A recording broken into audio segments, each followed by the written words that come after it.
नमस्कार मित्रांनो. तर आपल्या शक्तिधुराची सिंगल बारी होती गुहागर जांगळवाडीमध्ये, आपले बुवा सुयोग पानकर यांची. तर आपण तिकडे गेलो होतो.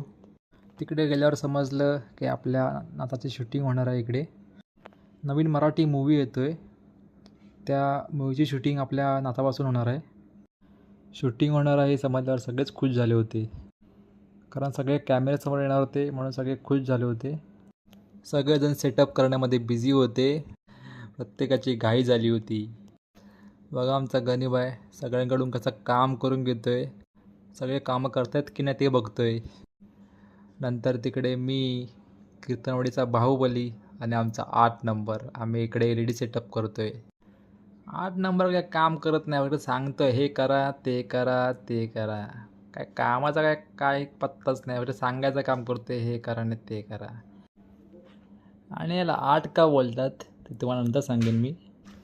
नंतर आपला नानू, गुहागरचा नामवंत ढोलकीपट्टू यश पानकर, आपली ढोलकी कोण तयार होता, कधी सेटअप होते आणि कधी बसते वाजवायला, तयारच होता तो. जवळपास सगळा सेटअप रेडी झाला होता आणि शूटिंगवाल्यांचाही सेटअप पूर्ण रेडी झाला होता पूर्ण. आणि त्यांच्या मूवीचा आज शूटिंगचा फर्स्ट डे होता, का स्टार्टिंग त्यांची आपल्यापासून होती. सेटअप पूर्ण